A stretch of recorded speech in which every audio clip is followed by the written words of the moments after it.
What's going on, guys? Dakota back with lesson number 2, and today we're going to be talking about boxing in price, right? So first, let's go back over what you already know, like the 3 behaviors of the market, what we previously just went over in the last video. If you haven't gone through that video, go back and watch that video before coming here. Right, it's valuable information. It's really what encompasses everything else that we're going to be talking about in the next several lessons. All right, but essentially, first behavior, you have your impulse. In the impulse, you have strong aggressive candles going in one direction, whether that is up or down.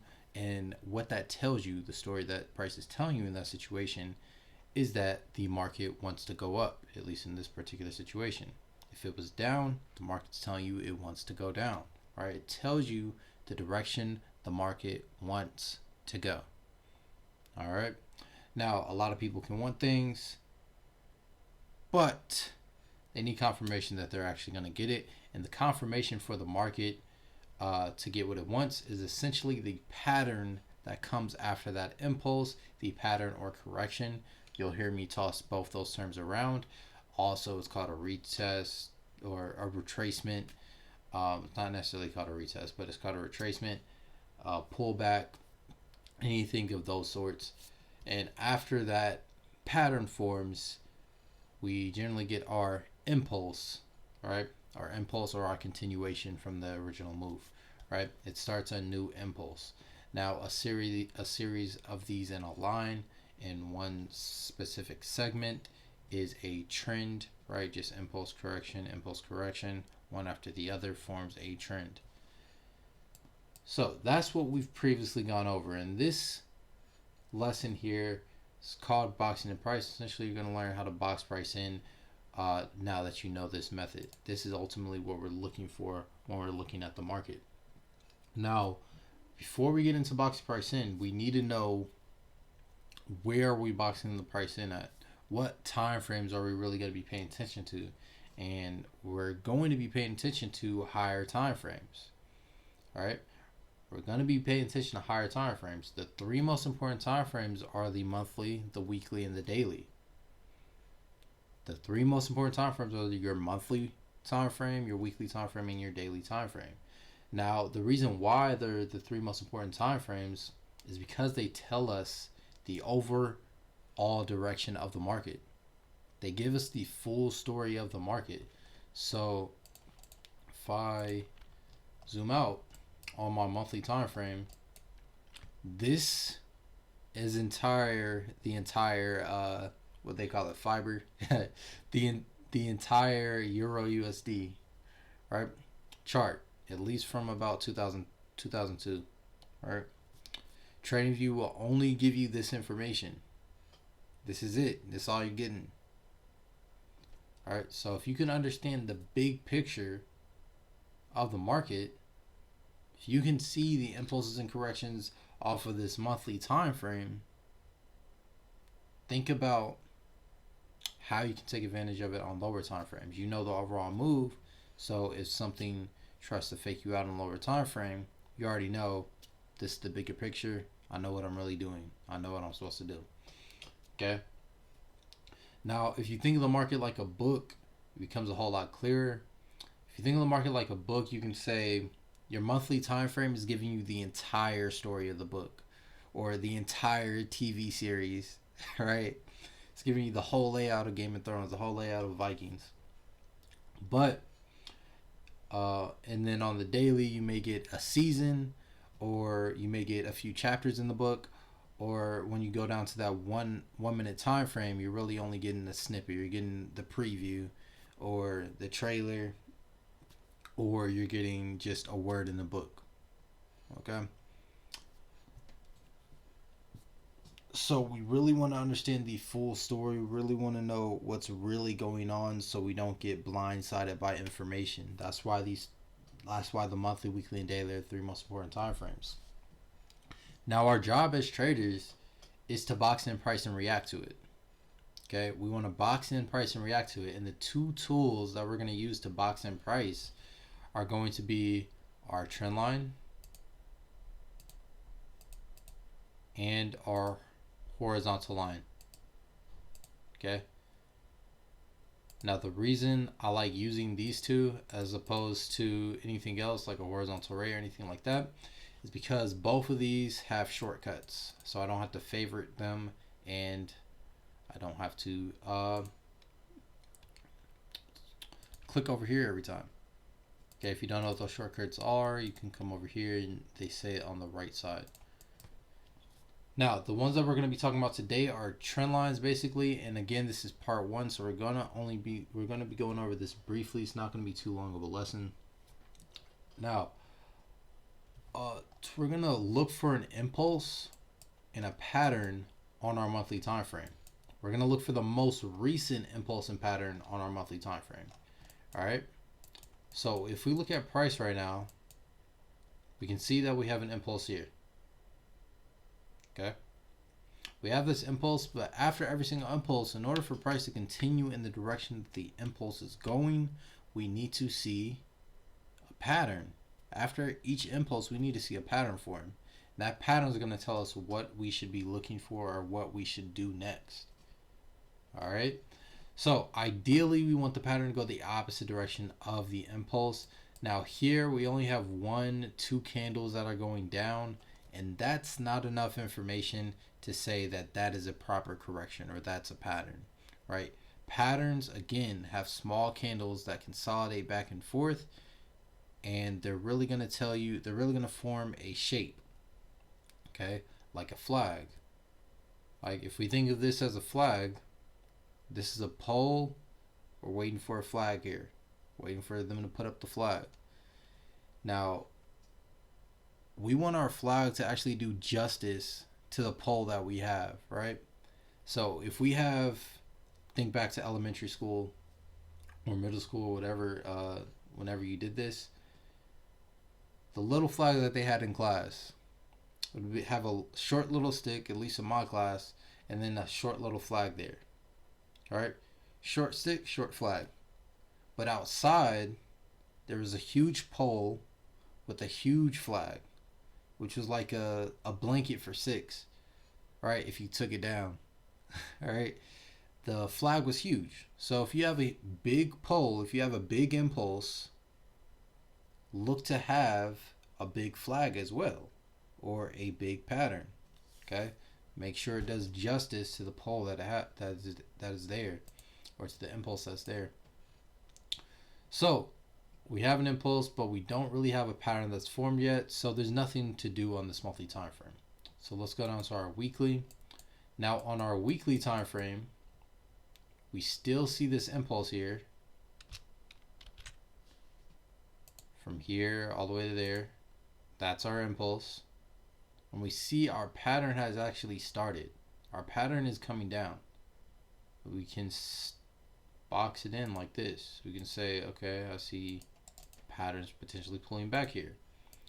Now I will teach you guys when to know the most likely area that this is going to go to and where it's likely to turn around and push up at. For those of you that already know, you know it's about this area right here, but that's going to be going, we'll go over that in another lesson. So I'll box price in here off the weekly and saying this is a pattern. I'm looking for this pattern to come down and confirm that the market wants to go up. Okay, remember, impulse, pattern, impulse. If the pattern goes the opposite direction of the impulse, we're looking for it to go the same direction as the impulse. We're looking for our next move to go the same direction as the impulse. Okay, so ultimately right now on the weekly, we know price is looking to scale down a little bit further. All right, that's what this is signifying to us. Price is looking to scale down a little bit further, and we see prices reacting within these two lines that we've drawn. All right, then let's go down to our daily. Now on our daily time frame, if we look at what's previously happened here, we have an impulse here, and then after that impulse, a pattern formed.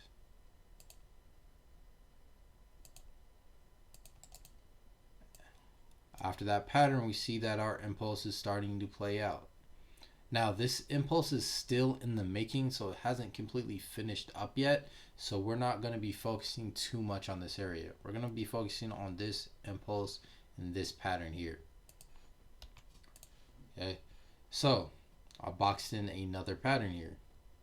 And to help with that thinking, we'll just go ahead and rewind. We have an impulse and we have another pattern here. This is where price is. We're just boxing in price more and more. We have an impulse and pattern, and we're looking for price to continue down. Does that respect our weekly pattern? Yes, it does, because we're looking for our weekly pattern to scale down a little bit further. Okay. If we go back to our weekly, just in case anyone forgot, we have an impulse here and we have a pattern that's scaling down. So we're looking on lower time frames for price to come down first. But overall, we know the bigger move, as price gets down to a spot that we want it to get down to, we're looking for it to go up. All right, that's the big picture. Big picture weekly time frame, we're looking for the market to go up, but before it goes up, it must come down. Now on the daily, if we know from the weekly, before it goes up, it must come down, we need to see confirmation that market wants to go down. So on the lower time frame, we have an impulse coming down. We have a pattern confirming that it wants to go down. And we're looking for that continuation pattern telling us the market, or the market essentially just going down and playing out. So that's the daily boxed in. Let's go to our 4 hour. Now on our 4 hour time frame, we're looking for the same exact thing, right? We're looking for patterns here. We're looking for the market to tell us that it still wants to go down. Let's play some candles there. All right. So there are a few patterns here that we can actually see that the market wants to go down. That's going to be talked about in the pattern section. I'll talk about that more in another video. But what I really want you guys to focus on are our continuation patterns. Essentially, these patterns that are going the opposite direction of the impulse, or patterns that are consolidating that you can easily see, right? So we have an impulse. After that impulse, we have a pattern, and we're looking for this to continue down. Okay, so all I've done is just draw trend lines on the chart. All I've done is just box in patterns or the correction phase on each time frame. There is a correction phase on the weekly time frame. There's a correction phase on the daily time frame. And we can see here there's a correction phase on the 4 hour time frame. Now, this is your first time thinking of this, not thinking, but being exposed to this process. What trips a lot of people up is they'll see impulses and corrections on these lower time frames, but they'll see it in the opposite direction, like this. We have a strong impulsive move coming up, right? Strong impulsive move coming up, and then this looks like corrective movement coming down. So that's great. You're looking at the market correctly, because that is an impulsive move. This is corrective movement. But the major thing that plays a role telling us that we should not be looking for a buy in this situation is our higher time frame. The things that we've boxed in price on the higher time frame.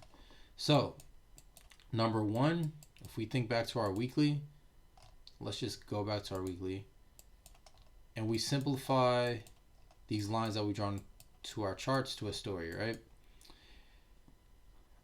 Every time price hits the top here, we're looking for the market to go down. Every time price hits this top trend line, we're looking for it to go down. And we'll look for it to go down until price breaks it impulsively. If that doesn't happen, we're still looking for it to come down. Every time price hits the bottom here, we're looking for price to push up. Every time price hits the bottom of this pattern, we're looking for price to push up. That's essentially the basic story that those two lines tell us.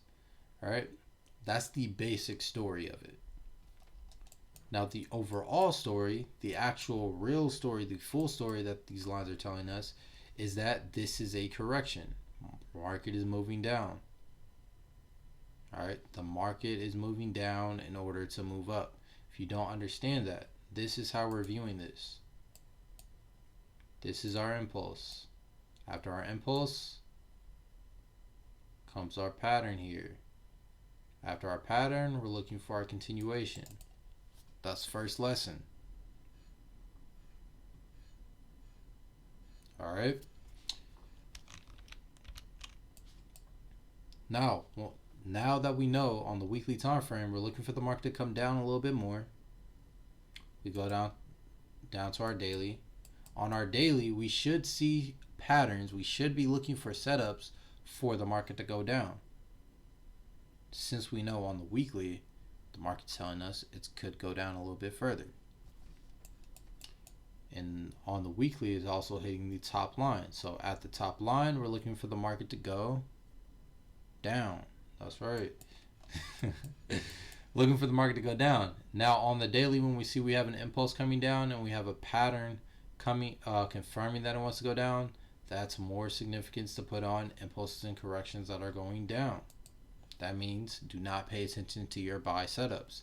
The buy setups are trying to fool you. The buy setups are trying to catch you in the wrong position. If you know the higher time frame move, you're not going to get caught in that buy setup when you should be looking for a sell. So we draw out that pattern there. We go down to our 4 hour. On our 4 hour time frame, we see price has hit the top of our daily pattern. Price has hit the top of our weekly pattern. At the top of both of those, we know price is telling us to look for sales. Price is telling us to look for sales when it hits that line and when it hits that line. So look for an impulse and correction to the downside. We have an impulse, we have a correction. So we draw that correction. At the top of the correction, we should be looking for sales. And you can keep doing this by going down lower, to lower and lower time frames as deep as you want. As deep as you want, you'll find another impulse and correction. But as long as you understand the full story that's going on here, you know what you should be looking for. You're not going to be caught up in a buy when you should be looking for a sell. If the higher time frames are telling you to look for sales on your lower time frames. If the higher time frames are telling you to look for buys on your lower time frames. If your higher time frames are telling you to look for sales, you should not be looking for buys on your lower time frames. You should not be looking for buys on the 4 hour. You should not be looking for buys on your 1 hour.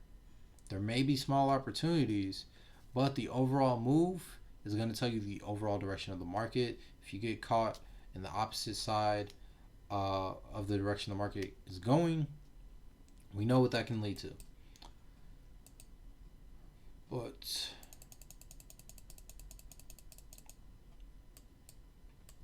all right, guys. So that's basically boxing in price, at least with trend lines. Okay, we can go deeper, and we will go deeper into this and actually end up simplifying it a bit more. But for now, break down the market like this. Separate your impulses and corrections. Identify your corrections. Identify these patterns, and be able to basically recognize the overall direction of the market. And throughout boxing price in with these trend lines, it's going to help you do that. Now, I will break down each of these patterns in detail and actually give you resources to study them. If you're already in the Discord channel, there is a website that I posted in there that gives you information already if you want to take a sneak peek at that. But if you want to, what I recommend as far as getting good at this and recognizing these patterns very easily, being able to box in price very easily with these trend lines, is find one pattern on the monthly or weekly time frame on 3 different pairs.